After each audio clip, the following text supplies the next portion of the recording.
ਵਾਹਿਗੁਰੂ ਜੀ ਕਾ ਖਾਲਸਾ ਵਾਹਿਗੁਰੂ ਜੀ ਕੀ ਫਤਿਹ। परम सत्कार गुरु रूप गुरु प्यारी गुरु सवारी साध संगत जी, आओ लड़ीवार शब्द विचार दे नाल जुड़ना करिए। मारू महला तीजा,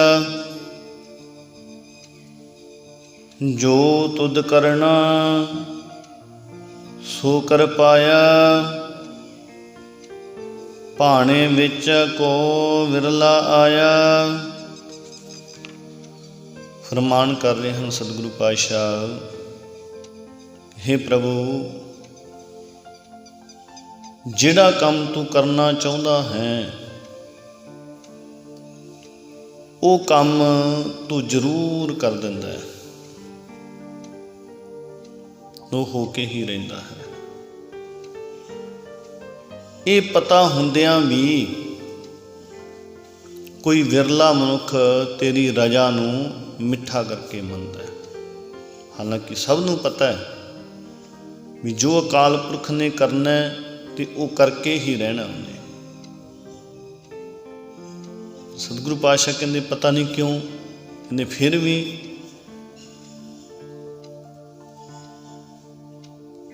कोई विरला ही मनुख है जिहड़ी तेरी हुक्म नूं रजा नूं मिठा करके मनदा है, नहीं तो नहीं। विचारा कोई भी नहीं, पेश कोई नहीं जाती, जिहड़ा होना वो तो होना ही होना है, पर फिर भी रजा नूं नहीं मनदा। ते रजा नूं मनण वाला कोई विरला ही है मनुख जिहड़ा रजा नूं मनदा है, मिठा करके सिर मत्थे मनदा है। फिर फरमान है, भाणा मन्ने सो सुख पाए, भाणे विच सुख पाएंदा। पर सतगुरु पातशाह समझाउणा करदे हन, कहंदे फिर जिहड़ा कोई विरला ही है जिहड़ा कोई भाणे नूं मन लैंदा है, तेरी रजा नूं सिर मत्थे मन लैंदा है, तेरी रजा नूं सिर मत्थे मनदा है, वो आत्मक सुख हासिल करदा है।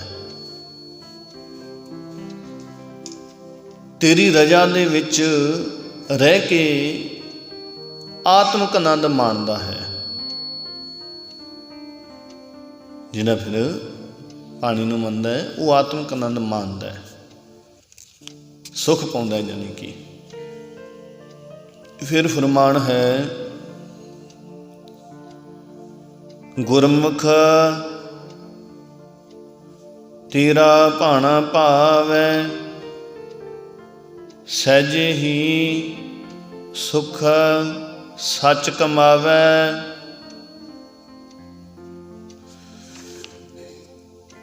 हे प्रभु गुरु दे सन्मुख रहन वाले मनुख नूं तेरी रजा चंगी लगदी है। जो तू करदा है तेरा भाणा उहनूं चंगा लगदा है, वो किंतु परंतु नहीं करदा, दखल अंदाजी नहीं दिंदा। मतलब ये नहीं करता भी ये हजे टाइम नहीं सी, ये हुण आए होना चाहिए, आए कर देवे, इनू आ हो जाए, इस तरह दियां फिर वो गल्लां नहीं करता। वो जानी कि खुश रहिंदा भाणे दे विच, उहनूं चंगी लगदी है उहदी रजा। भलां दी चाहे सुख है तो चाहे दुख है, चाहे खुशी है चाहे गमी है, चाहे नफा है चाहे नुकसान है, ਉਹਨੂੰ एक समान वो समझ लेंदा है। तो उहदे यानी कि चेहरे के उत्ते कोई मतलब जे खुशी आ गई तो उहदे च ये नहीं भी कोई उहदा ज़्यादा उहदे विच वो आपे तो बाहर हो जाए, जां ज़्यादा खुशी दे विच जे मान लो दुख आ गया जां कोई गमी आ गई ਤਾਂ ਉਹਦੇ ਵਿੱਚ ਨਿਰਾਸ਼ਤਾ ਹੋ ਜੇ, ਬਿਲਕੁਲ ਹੀ ਨਹੀਂ। ਜਿਹੜਾ ਰਜਾ ਨੂੰ ਮੰਨਦਾ ਉਹ ਇੱਕ ਸਮਾਨ ਹੀ ਰਹਿੰਦਾ ਹੈ ਖੁਸ਼ੀ ਗਮੀ ਦੇ ਵਿੱਚ।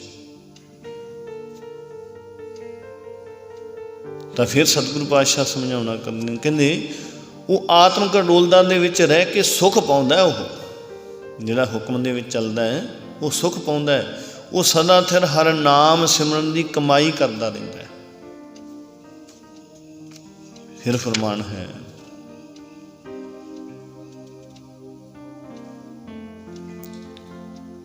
ਭਾਣੇ ਨੂੰ ਲੋਚੈ ਬਹੁ ਤੇਰੀ, ਆਪਣਾ ਭਾਣਾ ਆਪ ਮਨਾਏਂਦਾ।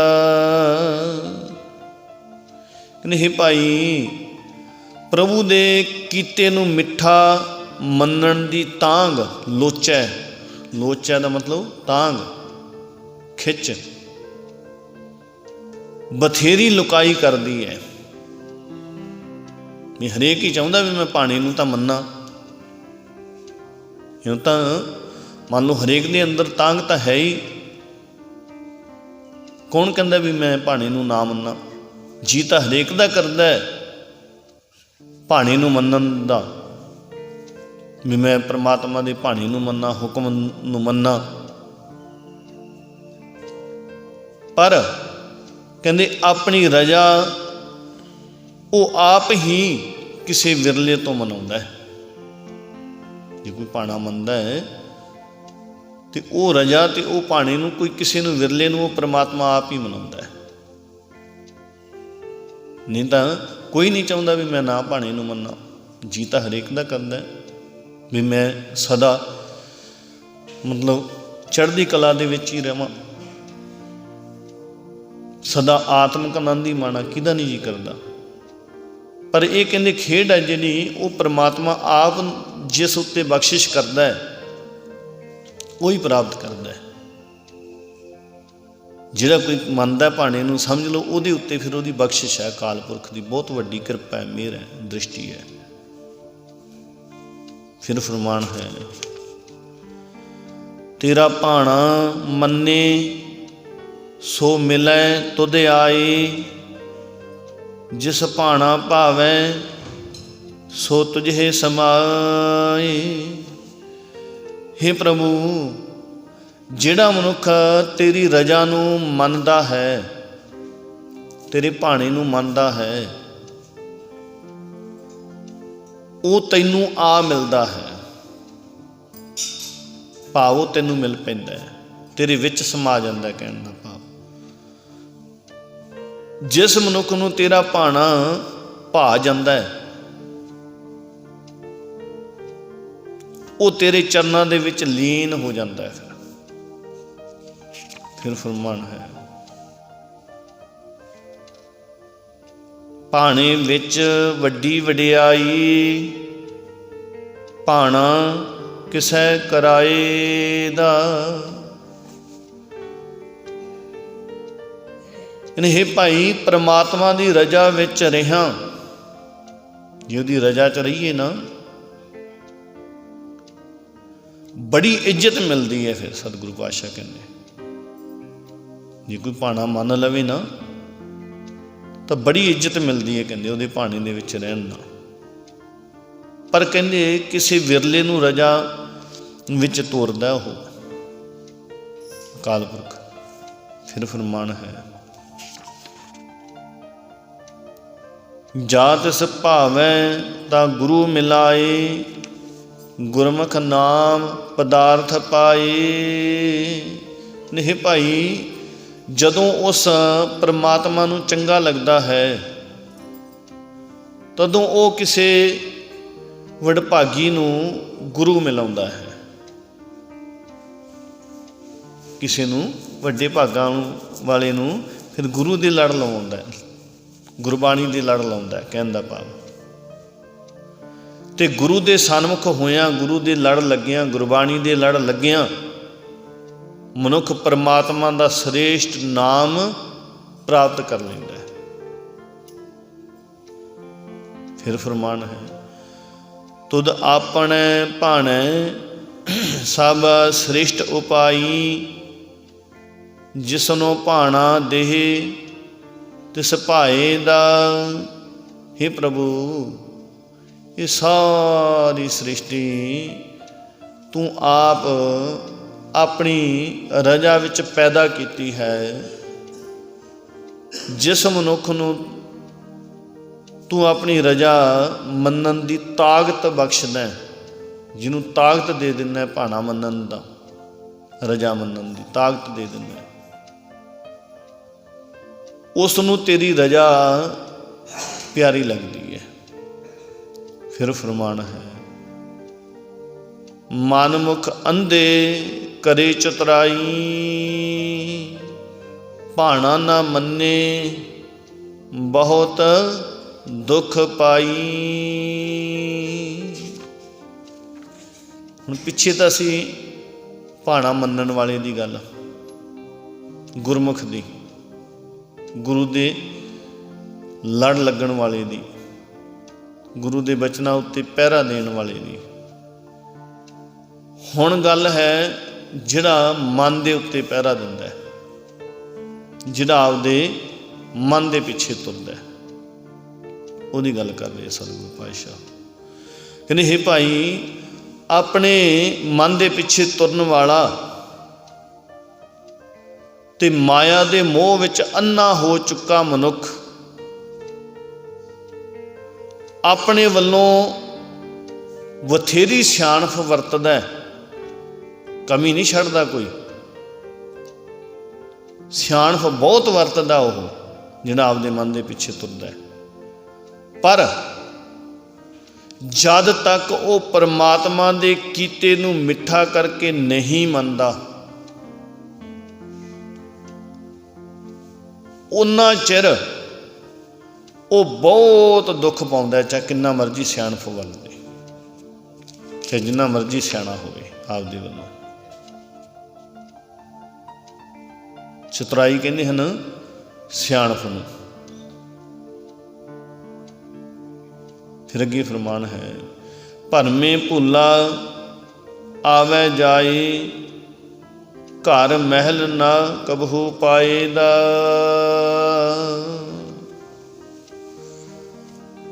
कहते मन का मुरीद मनुख, आपदे मन के पिछे तुरन वाला मनुख भटकना दे कारण कुराहे पिया होया जन्म मरण के गेट दे विच पै जांदा है।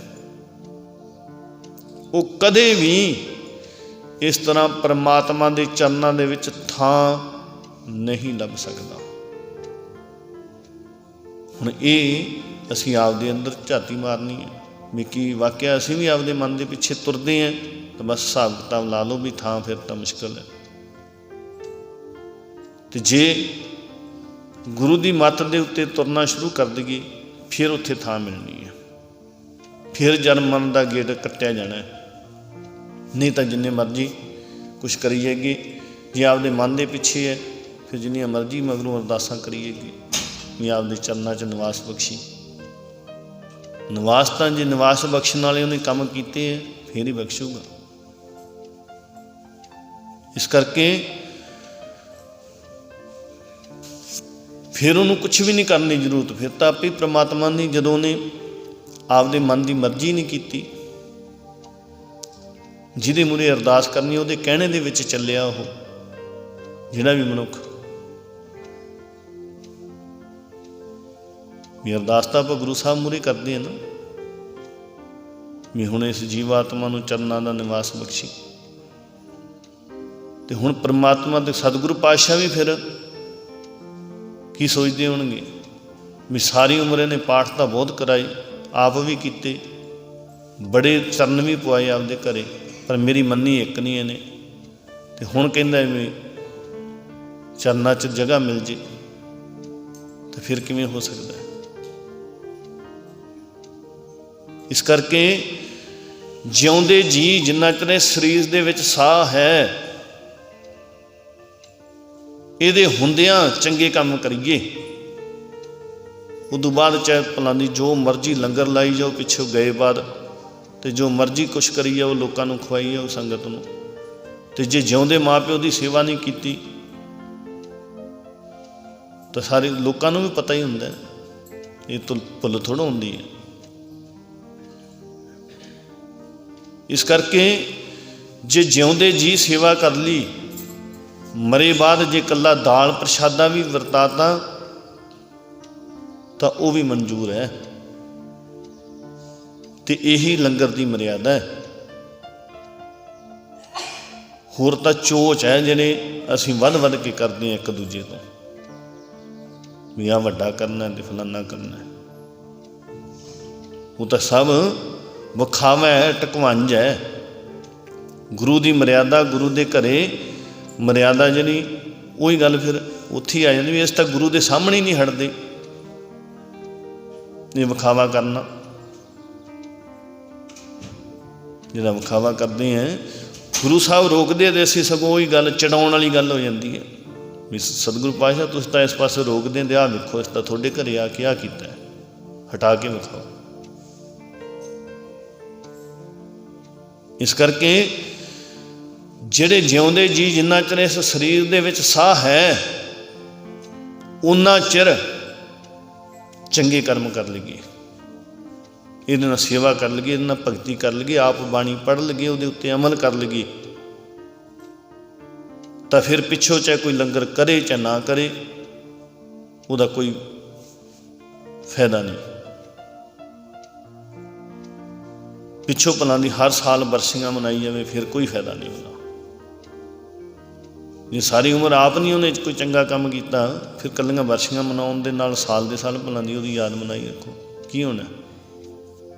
इस करके सतगुरु पातशाह कहते जे हुण तेरे हुण मौका है जिन्ना चिर तेरे शरीर दे विच सवास हैगी है, जो पिछे समा टप गया एडी बख्शिश दे मालक है सतगुरु पातशाह, इन्ने दयावान है। भला दी सारी उम्र कोई चंगा काम ना किया होवे जे लड़ लग गया तो सारे पिछले बख्श दिंदा है। एडी एडे डूंघे जिगरे वाला, एडे वड्डे जिगरे वाला, तां ही तां कहंदे ने थां थां ते जिक्र आउंदा महाराज दा भी बहुत डूंघे ते वड्डे जिगरे वाला है। जिगरे वाला किवें है, हुण आपां नूं कोई गल बंदा एक कह दे तो सारी उम्र नहीं आपां उहदी भुलदे, उहदा वैर पा के रखदे, उस गल दा खुंदक रखदे हैं आप दे अंदर। ते सतगुरु पातशाह आपां सारी उम्र चाहे किन्ने मर्जी, हुण मान लो जिवें सदना कसाई कह देंदे भगत बाद च तां बन गए, किन्ना कुछ किया, सज्जन ठग वर्गे ठगियां मारियां, कौडे राक्ष वर्गे की कुछ किया, पर जदों गुरु की शरण दे विच आ गया पिछले सतगुरु पातशाह ने गुरु ने पिछले नहीं वो पड़दे फरोले भी तू पिछे आ करदा रहा हुण तां भज जा, इउं नहीं कहा भी हुण तैनूं इत्थे कोई थां नहीं। बख्शणयोग है तां ही डुगे जिगरे ते वड्डे जिगरे वाला है। एक बारी नहीं, हुण आपां गुरु साहब का इतिहास भी पढ़ते हैं। 6वें पातशाह ने 22 धार के राजियां नूं हुण दिवाली आ रही है, जहांगीर तो खैड़ा छड़ाया उन्हों का, तो वेखो मुड़ के उही जंगा करन बह गए, उही वरखलाब हो गए। फिर जदों मान लो भी चढ़ के आउंदे सी तो फिर मूँह दी खा के वापस मुड़ जाते, तो फिर जदों कोई दूसरा राजा एक दूजे ते चढ़ाई करता सी, फिर जे अगर वो मान लो जिहड़े ने वधीकी की, फिर जे वो सतगुरु की शरण दे विच आ जांदा सी, कह दिंदा सी 6वें पातशाह नूं जां 10वें पातशाह नूं भी साडी मदद करो, साडी सहायता करो। तो सतगुरु पातशाह ये नहीं कहंदे सी भी तुसीं मान लो भी साडे नाल असीं तुहानूं रिहा कराया सी उत्थे ग्वालियर दे किले चों, ते तुसीं साडे नाल मुड़ के इस तरह वैर बन्निया, साडे ते चढ़ के आए, साडे नाल लड़ाई की तुसीं, ते असीं तां हुण तुहाडी मदद नहीं करदे। आपां इतिहास सुनिया ही है ते सुणदे ही हैं। कदे कहा सतगुरु पातशाह ने भी तू पहलां आह करदा रहे ते हुण मैं तेरी मदद नहीं करदा, कदे भी नहीं करदा। सो ये सतगुरु पातशाह की एक मान लो कह लीए भी ये सिस्टम है अकाल पुरख परमेश्वर का ते गुरु का। गुरु परमेश्वर दे विच फर्क नहीं है, क्योंकि जिहड़ा शरण आ गया उन्होंने गल दे नाल लाउणा ही लाउणा। सतगुरु पातशाह ने चाहे पहलां किन्नियां मर्जी उन्हें वधीकियां कीतियां, जे शरण दे विच रहिंदा है, जे फिर जांदा है, गलती कर दिंदा है तां ओहदी मर्जी है, पर फिर करके जे फिर आ जांदा फिर गल ला लैंदा। सतगुरु पातशाह बख्श दिंदा है, एडी वड्डी किरपा दा मालक है। तां हुण इत्थे सतगुरु पातशाह की समझा रहे हैं, कहंदे जे अगर मन दे पिछे तुरदे आ ना, गल मन दी सी, मन तो चली भी मन दे पिछे तुरदे हैं तो जन्म मरण वाला गेड़ तो पिया ही रहना है, वो तो खत्म होना ही नहीं जिन्ना चिर गुरु दे शरण दे विच सीधा होके नहीं आउंदा। ते ओनू परमात्मा दे चरनां दे विच कदे भी थां नहीं मिलदी जिहड़ा मान लो आपदे मन दे पिछे तुरदा है, चाहे जिन्ना मर्जी आपां यतन करिएगी उस तो बाद। इस करके हुण जिन्ने चिर सवास हैगे है उन्ने चिर बाणी पढ़िए, नहीं पढ़नी आउंदी तां सुणीए, सुन के हो सकदा तां चंगे काम करिए, हो सकदा तां किसी दा भला कर लीए, जे नहीं भी हुंदा तां माड़ा भी ना करिए, चुप करके घरे बैठ जाइए। जे कदम पुट्टिया तां किसी दे भले वास्ते पट्टो, जेकर नहीं हो सकदा तां फिर माड़े वास्ते भी ना उठो, किसी दा माड़ा करने वास्ते भी ना चलो। यही तो सतगुरु की सिक्ख्या है, यही तो सतगुरु का ज्ञान है। इस करके फिर अगे फरमान है, सतगुर मेले दे वड़ियाई, सतगुर की सेवा धुर फरमाई। कहते हे भाई, जिस मनुख नूं परमात्मा गुरु नाल मिलाउंदा है, गुरु दे लड़ लाउंदा है, गुरबाणी दे लड़ लाउंदा है जिस मनुख नूं, कहंदे उस नूं लोक भाव इस दुनिया दे विच, परलोक गां परमात्मा दी दुनिया दे विच अकाल पुरख दी हजूरी दे विच इज्जत बख्शदा है, उत्थे सत्कार पाउंदा है, शाबाशी मिलदी है। फिर उन्होंने गुरु दी दसी कार करन दा हुक्म धुरों ही प्रभु ने दिता होया है। फिर फरमान है, सतगुर सेवे ता नाम पाए, नामे ही सुख पाइंदा। कहंदे जदों मनुख गुरु दी शरण पैंदा है तदों वो परमात्मा दा नाम प्राप्त कर लैंदा है,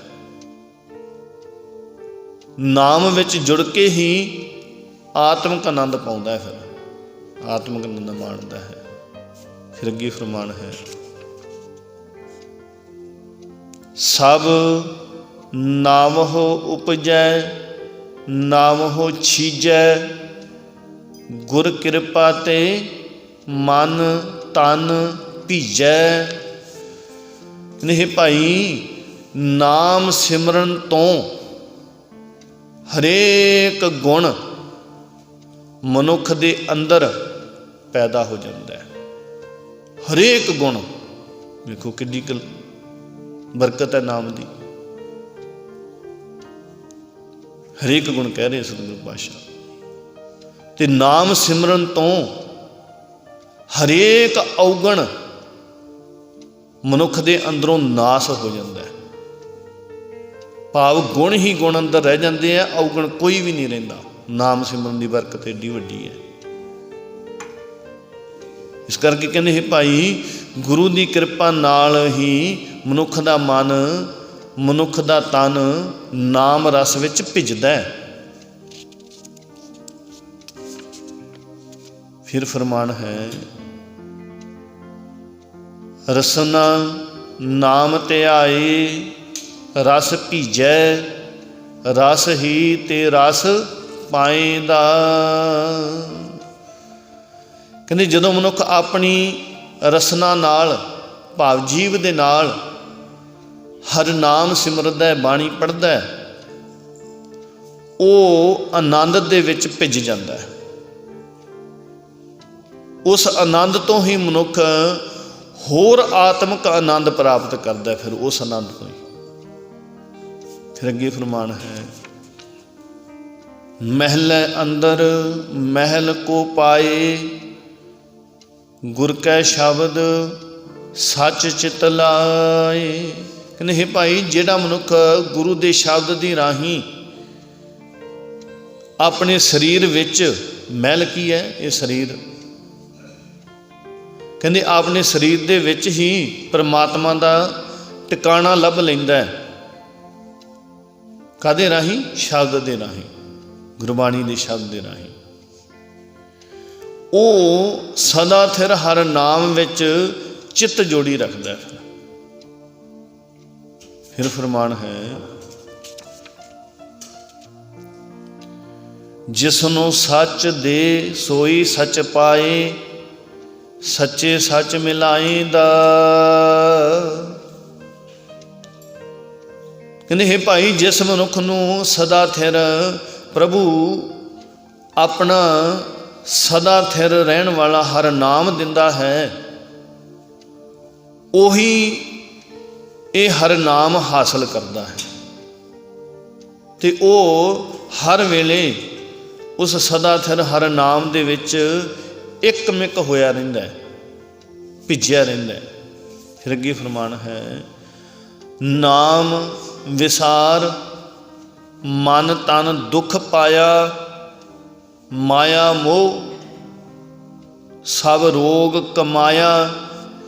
ਕਹਿੰਦੇ ਹੇ ਭਾਈ, ਜਿਸ ਮਨੁੱਖ ਦੇ ਮਨ ਦੇ ਵਿੱਚ ਹਰ ਵੇਲੇ ਮਾਇਆ ਦਾ ਮੋਹ ਪ੍ਰਬਲ ਹੈ,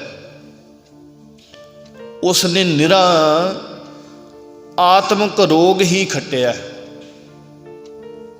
ਮੰਨ ਲਓ ਇਹ ਨਿਸ਼ਾਨੀ ਹੈ ਵੀ ਜਿਹਦੇ ਅੰਦਰ ਹਰ ਵੇਲੇ ਬਸ ਮਾਇਆ ਦੀ ਸੋਚ ਹੀ ਹੈ।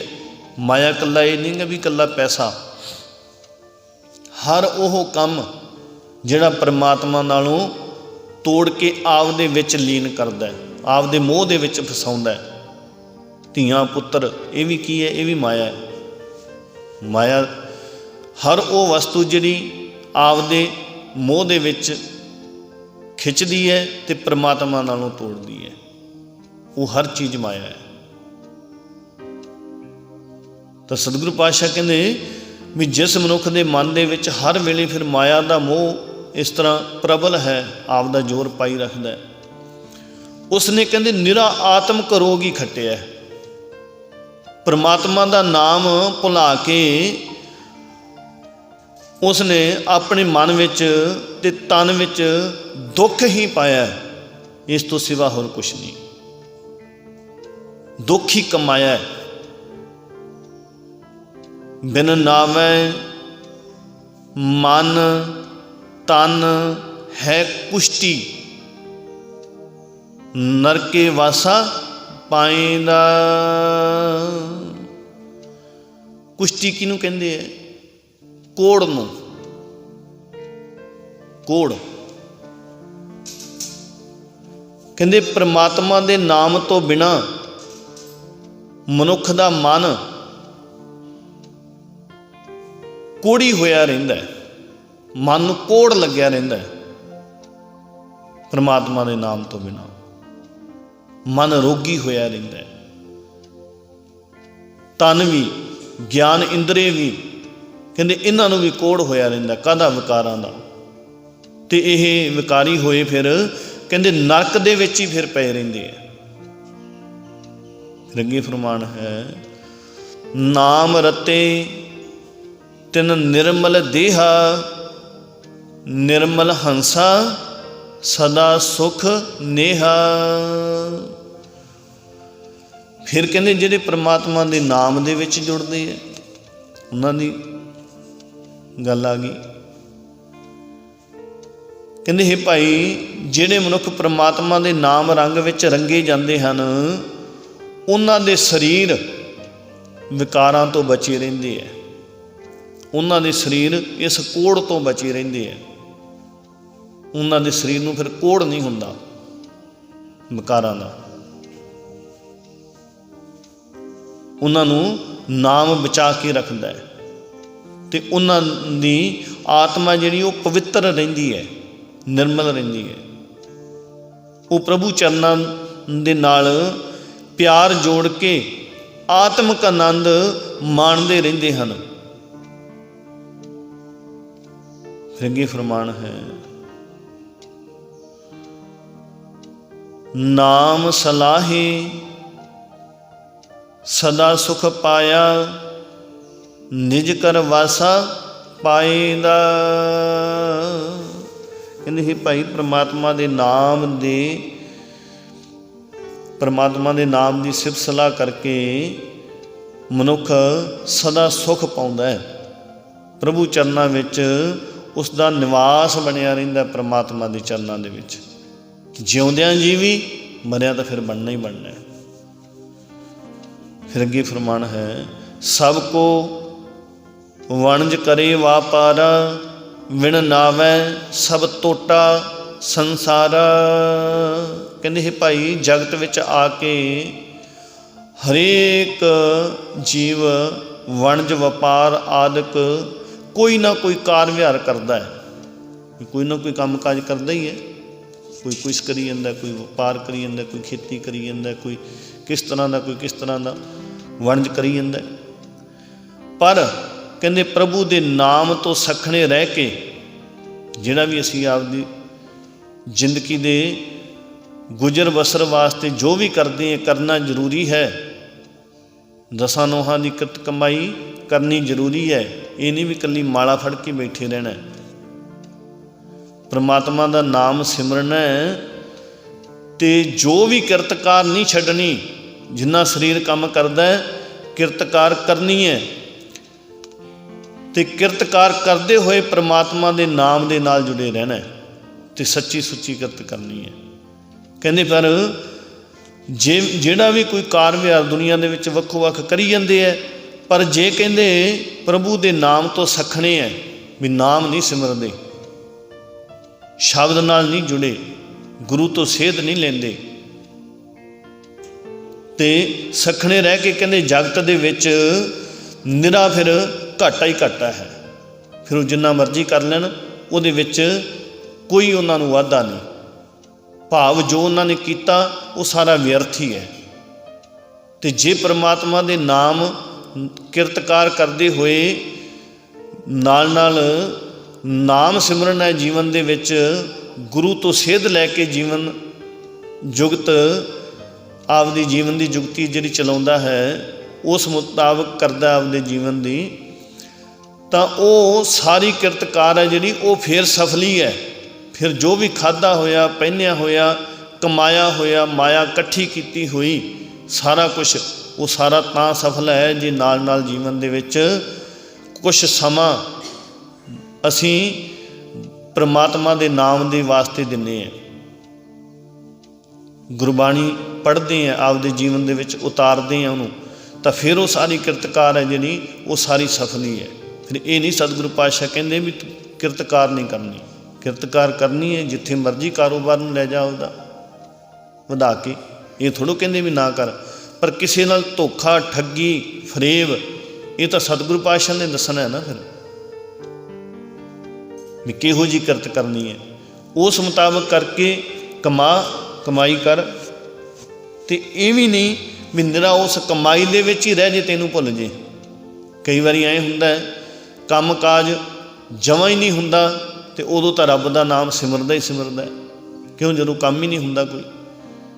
ਅਤੇ ਜਦੋਂ ਕੋਈ ਕਿਰਤਕਾਰ ਚੱਲ ਪੈਂਦੀ ਹੈ, ਬਰਕਤ ਪੈਣ ਲੱਗ ਜਾਂਦੀ ਹੈ, ਉਹ ਜਿਵੇਂ ਜਿਵੇਂ ਮੰਨ ਲਓ ਕਾਰੋਬਾਰ ਵੱਧਦਾ ਜਾਂਦਾ, ਇਸ ਪਾਸੇ ਫਿਰ ਭੁੱਲ ਜਾਂਦਾ। ਅਤੇ ਚਾਹੀਦਾ ਸੀ ਉਲਟ, ਜਿਵੇਂ ਜਿਵੇਂ ਕਿਰਤਕਾਰ ਵੱਧਦੀ ਜਾਂਦੀ ਹੈ, ਉਵੇਂ ਉਵੇਂ ਇਹ ਪਾਸੇ ਵਾਲਾ ਵੀ, ਨਾਮ ਵਾਲਾ ਪਾਸਾ, ਬਾਣੀ ਵਾਲਾ, ਇਹ ਵੀ ਵਧਾਉਣਾ ਸੀ ਉਹਦੇ ਨਾਲ ਨਾਲ, ਤਾਂ ਕਿ ਉਹਦਾ ਬੈਲੈਂਸ ਬਣਿਆ ਰਹੇ। ਅਤੇ ਫਿਰ ਉਹ ਕੀ ਹੁੰਦਾ, ਜਦੋਂ ਉਹ ਇੱਕ ਪਾਸੇ ਇਹ ਪਾਸਾ ਛੱਡ ਜਾਂਦਾ ਵੀ ਹੁਣ ਕੀ ਲੈਣਾ, ਹੁਣ ਮੇਰਾ ਕੰਮ ਚੱਲ ਪਿਆ, ਹੁਣ ਆਪਾਂ ਗੁਰੂ ਤੋਂ ਕੀ ਲੈਣਾ? ਉਹ ਤਾਂ ਉਦੋਂ ਸੀ ਜਦੋਂ ਵਿਹਲੇ ਹੁੰਦੇ ਸੀ, ਉਦੋਂ ਸੇਵਾ ਕਰਦੇ ਹੁੰਦੇ ਸੀ। ਹੁਣ ਤਾਂ ਨੌਕਰੀਆਂ ਮਿਲੀਆਂ, ਹੁਣ ਤਾਂ ਕਾਰੋਬਾਰ ਇੰਨਾ ਸੁੱਖ ਨਾਲ ਵਧਿਆ, ਹੁਣ ਕਿੱਥੇ ਸੇਵਾ ਕਰਨ ਦਾ ਗੁਰੂ ਦੇ ਦਰ 'ਤੇ ਟਾਈਮ ਹੈ? ਉਹ ਤਾਂ ਵਿਹਲਿਆਂ ਦਾ ਕੰਮ ਹੁੰਦਾ ਸੀਗਾ। ਜਦੋਂ ਇਹ ਚੀਜ਼ ਹੋ ਗਈ ਫਿਰ ਦੇਰ ਨਹੀਂ ਲੱਗਦੀ, ਘਾਟਾ ਪੈਂਦੇ। ਫਿਰ ਉਸੇ ਜਗ੍ਹਾ 'ਤੇ ਵਾਪਸ ਵਿਹਲਾ ਕਰਨ ਲੱਗਿਆ ਸਤਿਗੁਰੂ ਪਾਤਸ਼ਾਹ ਅਤੇ ਉਹ ਪ੍ਰਮਾਤਮਾ ਟਾਈਮ ਨਹੀਂ ਲਾਉਂਦਾ, ਫਿਰ ਤੈਨੂੰ ਵਿਹਲਾ ਕਰਨ ਲੱਗਿਆ ਸਮਾਂ ਨਹੀਂ ਲੱਗਣਾ। ਇਸ ਕਰਕੇ ਕਾਰੋਬਾਰ ਜਿਵੇਂ ਜਿਵੇਂ ਵੱਧਦਾ ਜਾਂਦਾ ਉਵੇਂ ਸੇਵਾ ਅਤੇ ਸਿਮਰਨ ਵੀ ਵਧਣਾ ਚਾਹੀਦਾ, ਨਹੀਂ ਹੋਣਾ ਚਾਹੀਦਾ। ਤਾਂ ਸਤਿਗੁਰੂ ਪਾਤਸ਼ਾਹ ਕਹਿੰਦੇ ਵੀ ਨਹੀਂ ਤਾਂ ਫਿਰ ਘਾਟਾ ਹੀ ਘਾਟਾ ਹੈ ਮੇਰੇ ਉਸ ਪਾਸੇ ਦਾ, ਕਿਉਂਕਿ ਜਗਤ ਦੇ ਵਿੱਚ ਜੀਵ ਨੰਗਾ ਆਉਂਦਾ ਅਤੇ ਨੰਗਾ ਹੀ ਇੱਥੋਂ ਤੁਰ ਜਾਂਦਾ। ਫਰਮਾਨ ਹੈ ਨਾ ਸਤਿਗੁਰੂ ਪਾਤਸ਼ਾਹ ਦਾ, ਨਾਂਗੋ ਆਇਆ ਨਾਂਗੋ ਜਾਸੀ, ਵਿਣ ਨਾਵੈ ਦੁੱਖ ਪਾਏਂਦਾ। ਕਹਿੰਦੇ ਫਿਰ ਇੱਥੋਂ ਜਿਵੇਂ ਆਇਆ ਉਵੇਂ ਤੁਰ ਜਾਣਾ, ਅਤੇ ਦੁਨੀਆ ਵਾਲੀ ਕਮਾਈ ਹੈ ਜਿਹੜੀ ਉਹ ਸਾਰੀ ਦੀ ਸਾਰੀ ਇੱਥੇ ਰਹਿ ਜਾਣੀ ਹੈ। ਅਤੇ ਪ੍ਰਭੂ ਦੇ ਨਾਮ ਤੋਂ ਵਾਂਝਿਆ ਹੋਇਆ ਫਿਰ ਦੁੱਖ ਹੀ ਸਹਾਰਦਾ, ਫਿਰ ਜੂਨਾਂ ਦੇ ਵਿੱਚ ਪੈਂਦਾ। ਫਿਰ ਫਰਮਾਨ ਹੈ, ਜਿਸ ਨੂੰ ਨਾਮ ਦੇ ਸੋ ਪਾਏ, ਗੁਰ ਕੈ ਸ਼ਬਦ ਹਰ ਮਨ ਵਸਾਏ। ਕਹਿੰਦੇ ਭਾਈ ਜਿਸ ਮਨੁੱਖ ਨੂੰ ਪ੍ਰਮਾਤਮਾ ਆਪਣਾ ਨਾਮ ਦਿੰਦਾ ਹੈ ਉਹੀ ਇਹ ਦਾਤ ਹਾਸਲ ਕਰਦਾ। ਉਹ ਮਨੁੱਖ ਗੁਰੂ ਦੇ ਸ਼ਬਦ ਦੇ ਰਾਹੀਂ ਹਰ ਨਾਮ ਨੂੰ ਆਪਣੇ ਮਨ ਦੇ ਵਿੱਚ ਵਸਾਉਂਦਾ ਹੈ। ਗੁਰ ਕਿਰਪਾ ਤੇ ਨਾਮ ਵਸਿਆ, ਘਟ ਅੰਤਰ ਨਾਮੋ ਨਾਮ ਧਿਆਏਂਦਾ। ਗੁਰੂ ਦੀ ਕਿਰਪਾ ਨਾਲ ਉਸਦੇ ਹਿਰਦੇ ਵਿੱਚ ਪ੍ਰਮਾਤਮਾ ਦਾ ਨਾਮ ਆ ਵਸਦਾ ਹੈ। ਉਹ ਹਰ ਵੇਲੇ ਹਰ ਨਾਮ ਹੀ ਸਿਮਰਦਾ ਰਹਿੰਦਾ ਹੈ। ਫਿਰ ਅੱਗੇ ਫਰਮਾਨ ਹੈ, ਨਾਵੈ ਨੋ ਲੋਚੈ ਜੇਤੀ ਸਭ ਆਈ, ਨਾਉ ਤਿਨਾ ਮਿਲੈ ਧੁਰ ਪੁਰਬ ਕਮਾਈ। ਕਹਿੰਦੇ ਹੈ ਭਾਈ ਜਿਤਨੀ ਵੀ ਲੁਕਾਈ ਹੈ, ਕੌਣ ਨਹੀਂ ਕਹਿੰਦਾ ਵੀ ਮੈਂ ਨਾਮ ਨਾ ਸਿਮਰਾਂ? ਜੀ ਤਾਂ ਕਰਦਾ। ਕਹਿੰਦੇ ਜਗਤ ਵਿੱਚ ਜਿੰਨੀ ਵੀ ਲੁਕਾਈ ਪੈਦਾ ਹੁੰਦੀ ਹੈ ਉਹ ਸਾਰੀ ਪ੍ਰਮਾਤਮਾ ਦਾ ਨਾਮ ਪ੍ਰਾਪਤ ਕਰਨ ਦੀ ਤਾਂਘ ਤਾਂ ਕਰਦੀ ਹੈ, ਜੀ ਤਾਂ ਕਰਦਾ। ਪਰ ਕਹਿੰਦੇ ਪ੍ਰਮਾਤਮਾ ਦਾ ਨਾਮ ਉਹਨਾਂ ਨੂੰ ਮਿਲਦਾ ਹੈ ਜਿਨ੍ਹਾਂ ਨੇ ਪ੍ਰਭੂ ਦੀ ਰਜ਼ਾ ਅਨੁਸਾਰ ਪਹਿਲੇ ਜਨਮ ਵਿੱਚ ਨਾਮ ਜਪਣ ਦੀ ਕਮਾਈ ਕੀਤੀ ਹੁੰਦੀ ਹੈ, ਧੁਰ ਪੁਰਬ ਕਮਾਈ। ਫਿਰ ਫਰਮਾਣਾ, ਜਿਨੀ ਨਾਉ ਪਾਇਆ ਸੇਵੜ ਭਾਗੀ, ਗੁਰ ਕੈ ਸ਼ਬਦ ਮਿਲਾਏਂਦਾ। ਕਹਿੰਦੇ ਹੈ ਭਾਈ ਜਿਨ੍ਹਾਂ ਨੂੰ ਪ੍ਰਮਾਤਮਾ ਦਾ ਨਾਮ ਮਿਲ ਜਾਂਦਾ ਹੈ ਉਹ ਵੱਡੇ ਭਾਗਾਂ ਵਾਲੇ ਬਣ ਜਾਂਦੇ ਹਨ। ਅਜਿਹੇ ਵਡਭਾਗੀਆਂ ਨੂੰ ਪ੍ਰਮਾਤਮਾ ਗੁਰੂ ਦੇ ਸ਼ਬਦ ਦੇ ਰਾਹੀਂ ਆਪਣੇ ਨਾਲ ਮਿਲਾ ਲੈਂਦਾ ਹੈ। ਫਿਰ ਫਰਮਾਨ, ਕਾਇਆ ਕੋਟ ਅਤੇ ਅਪਾਰਾ, ਤਿਸ ਵਿੱਚ ਬਹਿ ਪ੍ਰਭ ਕਰੇ ਵਿਚਾਰਾ। ਕਹਿੰਦੇ ਹੈ ਭਾਈ ਮਨੁੱਖ ਦਾ ਇਹ ਸਰੀਰ ਹੈ ਜਿਹੜਾ ਬਹੁਤ ਬੇਅੰਤ ਪ੍ਰਮਾਤਮਾ ਦੇ ਰਹਿਣ ਲਈ ਕਿਲਾ ਹੈ। ਇਹ ਸਾਡਾ ਸਰੀਰ ਹੈ ਜਿਹੜਾ ਮਨੁੱਖਾ ਸਰੀਰ ਹੈ, ਇਹ ਉਸ ਅਕਾਲ ਪੁਰਖ ਬੇਅੰਤ ਪ੍ਰਭੂ ਦਾ ਰਹਿਣ ਵਾਸਤੇ ਕਿਲਾ ਹੈ। ਅਜਿਹੇ ਵਡਭਾਗੀਆਂ ਨੂੰ ਪ੍ਰਮਾਤਮਾ ਕਹਿੰਦੇ ਫਿਰ ਇਹ ਰਹਿਣ ਵਾਲੇ ਵਾਸਤੇ ਉਸ ਪ੍ਰਮਾਤਮਾ ਨੇ ਕਿਲਾ ਬਣਾਇਆ ਜੋ ਸਰੀਰ। ਅਤੇ ਫਿਰ ਵੱਡੇ ਭਾਗਾਂ ਨਾਲ ਜਿਹੜੇ ਕੋਈ ਸਿਮਰਦੇ ਹੈ, ਪ੍ਰਮਾਤਮਾ ਦਾ ਨਾਮ ਸਿਮਰਦੇ ਹੈ, ਉਹ ਆਪਦੇ ਚੰਗੇ ਕਰਮ ਕਰਦੇ। ਕਹਿੰਦੇ ਇਸ ਕਿਲੇ ਵਿੱਚ ਬੈਠ ਕੇ ਪ੍ਰਮਾਤਮਾ ਕਈ ਕਿਸਮ ਦੇ ਵਿਚਾਰ ਕਰਦਾ ਰਹਿੰਦਾ ਹੈ, ਕਈ ਕਿਸਮ ਦੇ ਵਿਚਾਰ ਕਰਦਾ ਰਹਿੰਦਾ ਹੈ। ਉਸ ਪ੍ਰਮਾਤਮਾ ਦਾ ਨਿਆਂ ਸਦਾ ਕਾਇਮ ਰਹਿਣ ਵਾਲਾ। ਫਿਰ ਫਰਮਾਨ ਹੈ, ਸੱਚਾ ਨਿਆਓ ਸੱਚੋ ਵਾਪਾਰਾ, ਨਿਚਲ ਵਾਸਾ ਪਾਏਂਦਾ। ਕਹਿੰਦੇ ਉਹਦਾ ਨਿਆਂ ਜਿਹੜਾ ਅਟੱਲ ਹੈ ਉਹਨੂੰ ਕੋਈ ਬਦਲ ਨਹੀਂ ਸਕਦਾ। ਜਿਹੜਾ ਮਨੁੱਖ ਸਦਾ ਥਿਰ ਹਰ ਨਾਮ ਸਿਮਰਨ ਦਾ ਵਪਾਰ ਕਰਦਾ ਹੈ ਉਹ ਇਸ ਕਿਲੇ ਵਿੱਚ ਭਟਕਣਾ ਤੋਂ ਰਹਿਤ ਨਿਵਾਸ ਪ੍ਰਾਪਤ ਕਰੀ ਰੱਖਦਾ ਹੈ। ਉਹ ਫਿਰ ਆਪਦੇ ਅੰਤਰਾਤਮੇ ਸਮਾਇਆ ਰਹਿੰਦਾ ਹੈ। फिर ਉਹਦੀ ਭਟਕਣਾ ਕਹਿਣ ਦਾ ਭਾਵ ਖਤਮ ਹੋ ਜਾਂਦੀ ਹੈ। ਫਿਰ ਫਰਮਾਨ ਹੈ ਅੰਤਰ ਘਰ ਬੰਕੇ ਥਾਨ ਸੁਹਾਇਆ, ਗੁਰਮੁਖ ਵਿਰਲੇ ਕਿਨੈ ਥਾਨ ਪਾਇਆ। ਕਹਿੰਦੇ ਇਹ ਭਾਈ ਨਾਮ ਸਿਮਰਨ ਦੀ ਬਰਕਤ ਨਾਲ ਸਰੀਰ ਦੇ ਮਨ ਬੁੱਧੀ ਆਦਿਕ ਅੰਦਰਲੇ ਘਰ ਸੋਹਣੇ ਬਣੇ ਰਹਿੰਦੇ ਹੈ। ਇਸ ਸਰੀਰ ਦੇ ਅੰਦਰ ਜਿਹੜੇ ਘਰ ਹੈ, ਕਿਹੜੇ ਮਨ ਹੋ ਗਿਆ, ਬੁੱਧੀ ਹੋ ਗਈ, ਗਿਆਨ ਇੰਦਰੀ ਕਹਿ ਲਓ, ਕਹਿੰਦੇ ਇਹ ਆਦਿਕ ਸਾਰੇ ਜਿਹੜੇ ਅੰਦਰਲੇ ਘਰ ਹੈ ਇਹ ਸੋਹਣੇ ਬਣੇ ਰਹਿੰਦੇ ਆ ਨਾਮ ਦੀ ਬਰਕਤ ਦੇ ਨਾਲ। ਭਾਵ ਇਹ ਸਾਰੇ ਸਫਲੇ ਆ, ਇਹ ਅੱਖਾਂ ਵੀ ਚੰਗੀਆਂ ਫਿਰ ਮਾੜਾ ਨਹੀਂ ਵੇਖਦੀਆਂ। ਹਰੇਕ ਦੇ ਵਿੱਚ ਮਾੜਾ ਵੇਖਣ ਦੀ ਜਗ੍ਹਾ ਹਰੇਕ 'ਚ ਪਰਮਾਤਮਾ ਦਾ ਰੂਪ ਵੇਖਦੀਆਂ, ਉਸ ਪਰਮਾਤਮਾ ਨੂੰ ਵਸਦਾ ਵੇਖਦੀਆਂ ਇਹ ਅੱਖਾਂ, ਫਿਰ ਮਾੜਾ ਨਹੀਂ ਦੇਖਦੀਆਂ। ਕੰਨ ਮਾੜਾ ਸੁਣਦੇ ਨਹੀਂ, ਫਿਰ ਜੀਭ ਮਾੜਾ ਬੋਲਦੀ ਨਹੀਂ। ਇਸ ਕਰਕੇ ਕਹਿੰਦੇ ਇਹ ਜਿਹੜੇ ਫਿਰ ਇਹ ਘਰ ਇਹ ਸੋਹਣੇ ਬਣ ਜਾਂਦੇ ਹੈ ਅਤੇ ਸੋਹਣੇ ਬਣੇ ਰਹਿੰਦੇ ਹੈ। ਹਿਰਦਾ ਥਾਂ ਵੀ ਕਹਿੰਦੇ ਸੋਹਣਾ ਬਣਿਆ ਰਹਿੰਦਾ ਹੈ। ਕਿਸੇ ਉਸ ਵਿਰਲੇ ਮਨੁੱਖ ਨੂੰ ਕਹਿੰਦੇ ਇਹ ਥਾਂ ਪ੍ਰਾਪਤ ਹੁੰਦਾ ਜੋ ਗੁਰੂ ਦੇ ਸਨਮੁਖ ਰਹਿੰਦਾ ਹੈ। ਫਿਰ ਫਰਮਾਨ ਹੈ ਇਤ ਸਾਥ ਨਿਭੈ ਸਾਲਾਹੀ, ਸੱਚੇ ਹਰ ਸੱਚਾ ਮਨ ਵਸਾਏਂਦਾ। ਜਿਹੜਾ ਮਨੁੱਖ ਸਦਾ ਥਿਰ ਪ੍ਰਭੂ ਦੀ ਸਿਫਤ ਸਲਾਹ ਕਰਦਾ ਰਹਿੰਦਾ ਹੈ ਅਤੇ ਸਦਾ ਥਿਰ ਹਰ ਨਾਮ ਨੂੰ ਆਪਣੇ ਮਨ ਵਿੱਚ ਵਸਾਈ ਰੱਖਦਾ ਹੈ, ਉਸ ਮਨੁੱਖ ਦੀ ਪ੍ਰਭੂ ਦੇ ਨਾਲ ਪ੍ਰੀਤ ਇਸ ਮਨ ਬੁੱਧੀ ਆਦਿਕ ਵਾਲੇ ਸਾਥ ਵਿੱਚ ਤੋੜ ਪੂਰੀ ਉਤਰਦੀ ਹੈ। ਭਾਵ ਪ੍ਰੀਤ ਹੈ ਜਿਹੜੀ ਤੋੜ ਨਿਭਦੀ ਹੈ ਪਰਮਾਤਮਾ ਦੇ ਨਾਲ, ਫਿਰ ਅਕਾਲ ਪੁਰਖ ਨਾਲ ਤੁਰ ਦਰਗਾਹ ਤੱਕ। ਜਿਹੜਾ ਫਿਰ ਸਿਫਤ ਸਲਾਹ ਕਰਦਾ, ਨਾਮ ਨੂੰ ਜਿਹੜਾ ਆਪਦੇ ਅੰਦਰ ਵਸਾਈ ਰੱਖਦਾ। ਫਿਰ ਅੱਗੇ ਫਰਮਾਨ ਹੈ ਮੇਰਾ ਕਰਤੈ ਇੱਕ ਬਣਤ ਬਣਾਈ, ਇਸ ਦੇਹੀ ਵਿੱਚ ਸਭ ਵੱਥ ਪਾਈ। ਕਹਿੰਦੇ ਇਹ ਭਾਈ ਮੇਰੇ ਕਰਤਾਰ ਨੇ, ਕਹਿੰਦੇ ਇਹ ਇੱਕ ਅਜੀਬ ਵਿਉਂਤ ਬਣਾ ਦਿੱਤੀ ਹੈ। ਅਜੀਬੋ ਗਰੀਬ ਇੱਕ ਵਿਉਂਤ ਬਣਾ ਦਿੱਤੀ ਹੈ ਕਿ ਉਸ ਨੇ ਮਨੁੱਖ ਸਰੀਰ ਵਿੱਚ ਹੀ ਉਸਨੇ ਆਤਮਿਕ ਜੀਵਨ ਦੀ ਸਾਰੀ ਰਾਸ ਪੂੰਜੀ ਹੈ ਜਿਹੜੀ ਉਹ ਪਾ ਰੱਖੀ ਹੈ। ਇਸ ਸਰੀਰ ਦੇ ਵਿੱਚ ਹੀ ਹੈ ਜਿਹੜੀ ਆਤਮਿਕ ਜੀਵਨ ਦੀ ਜਿਹੜੀ ਸਾਰੀ ਰਾਸ ਪੂੰਜੀ ਹੈ ਉਹ ਇਸ ਸਰੀਰ ਦੇ ਵਿੱਚ ਹੀ ਪਾ ਰੱਖੀ ਹੈ। ਭਾਵ ਸਭ ਕੁਛ ਇਸ ਸਰੀਰ ਦੇ ਵਿੱਚ ਹੀ ਹੈ। ਜੋ ਬ੍ਰਹਮੰਡੇ ਸੋਈ ਪਿੰਡੇ, ਜੋ ਖੋਜੈ ਸੋ ਪਾਵੈ। ਜੋ ਅਸ ਅਕਾਲ ਪੁਰਖ ਨੇ ਜੋ ਸ੍ਰਿਸ਼ਟੀ ਦੇ ਵਿੱਚ ਦਿਸ ਰਿਹਾ ਨਾ, ਉਹ ਸਾਰਾ ਕੁਛ ਪਿੰਡੇ ਦੇ ਵਿੱਚ ਵੀ ਹੈ, ਸਰੀਰ ਦੇ ਵਿੱਚ ਵੀ ਹੈ। ਜਿਹੜਾ ਖੋਜ ਲੈਂਦਾ ਉਹ ਪ੍ਰਾਪਤ ਕਰ ਲੈਂਦਾ। ਇਸ ਕਰਕੇ ਬਾਹਰ ਭਟਕਣ ਦੀ ਜਗ੍ਹਾ ਆਪਦੇ ਅੰਦਰ ਖੋਜ ਕਰੀਏ, ਭਾਵ ਆਪਦੇ ਅੰਦਰ ਝਾਤੀ ਮਾਰੀਏ।